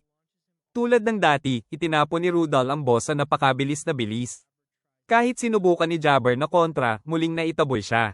Ngunit walang awa si Zina at sinundan nito ng isa pang strike na nagpa-home run sa kanya sa kisame, at sinubukan niyang gawin ang satisfying finisher.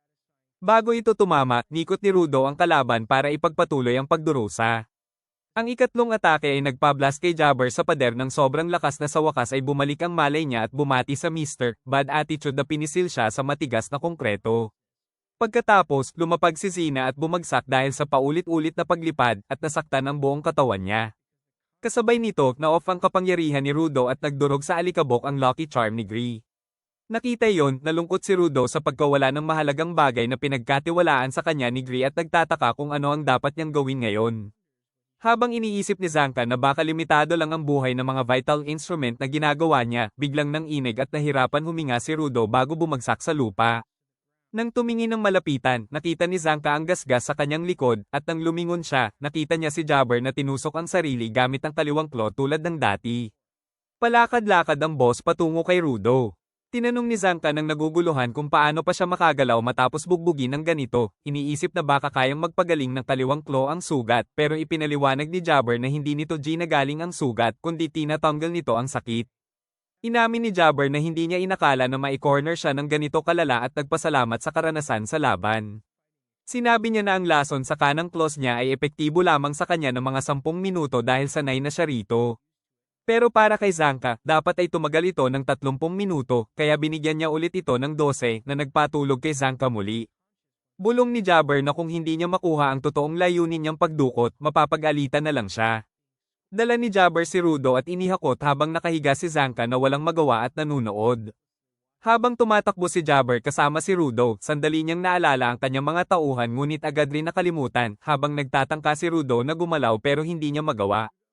Nag-aalala ang bata na dahil sa kanya, nasaktan si Nagri at ang iba pa. Ngumiti si Jabber at tumalon pero na-realize niya na bigla silang nasa labas na imbes na nasa loob pa ng gusali. Sa paligid niya, nakita niya si Rio na nakatayo na may hawak na gunting, at bago pa siya makariyak, tinamaan siya ng payong at itinapon pabalik dahilan para mahulog si Rudo sa kamay niya. Pumasok si Engine, sinasabi na may lilinisin sila habang nakahiga si Raider na wala ng malay. Ipinaliwanag ni Engine na ang gusali ay nakabaon sa ilalim, kaya hindi nila magagamit ang choker para makipag-communicate sa labas.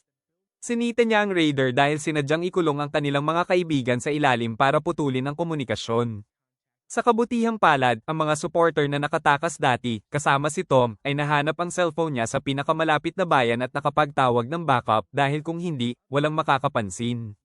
Sinabi ni Tom na dapat ay nandun pa rin si Nagri at Zanka at nag-aalala na baka matagal na silang wala, pero sinabi ni Engine na tigilan na ang pag-aalala dahil hindi naman ganoon kaina ang dalawa.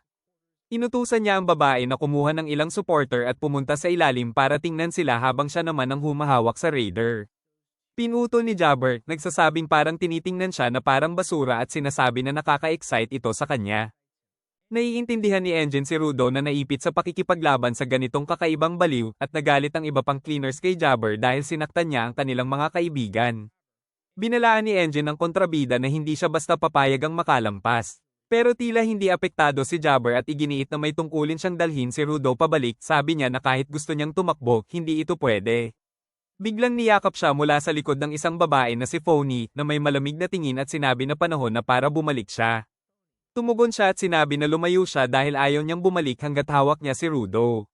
Habang mahinaong ipinapakita ng babae na paparating na ang reinforcement ng cleaners, na-stun si Engine sa kung saan siya nanggaling. Sa inis, sumigaw si Jabber na hindi siya pwede umalis habang nagsisimula pa lang ang kasiyahan pero tumahimik siya nang sabihin niya na nakangiti ang kanilang leader. Umuungol ang kanyang mga buto habang pilit na nagtatangkang makawala, pero mas malakas ang hawak ng babae. Matapos ang ilang paghihirap, tuluyan na siyang sumuko at ngumiti ng nakakalokong malaki sa lahat, humihingi ng paumanhin na nakakalungkot na kailangan niyang umuwi habang nagsisimula pa lang ang kasiyahan.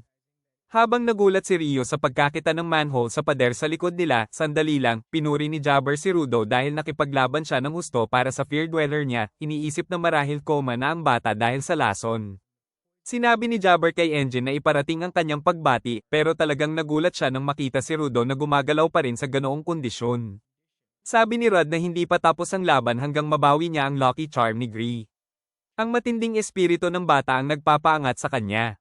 Pero nang tiningnan ng lalaki ang pattern sa gloves ni Rudo, nagulat siya na may dala rin ng bata mula sa series. Sinabi niya na nakakagulat ang pagkakataon at tiyak na matutuwa ang kanyang boss kapag narinig niya ang tungkol sa gloves. Kasunod nito, nangako siya na mas magiging handa siya sa susunod na pagkakataon na kukunin siya at pinayuhan si Rudo na alagaan ang gloves bago pumasok sa portal. Pagkatapos noon, nawala ang manhole sa hangin na nag-iwan ng lahat sa pagkabigla habang tahimik na nagtataka si Rudo kung ano nga ba talaga ang series. Kalaunan, dumating ang medical team at dali-daling tumakbo si Rudo kay Gris nang makita siyang mukhang pagod at sugatan. Nakakaluha ang nakitang kondisyon ni Gris at humingi ng paumanhin si Rudo sa pagkasira ng mahalagang lucky charm. Sinabi ng lalaki na maraming halaga ang bagay na iyon sa kanya na lalong nagpabigat sa damdamin ni Rudo sa pagdurog nito. Pero sinabi rin ni Gris na masaya siya na nakaligtas si Rudo dahil sa lucky charm. Dito nagtatapos ang video. Tandaan na i-like at i-subscribe ang channel.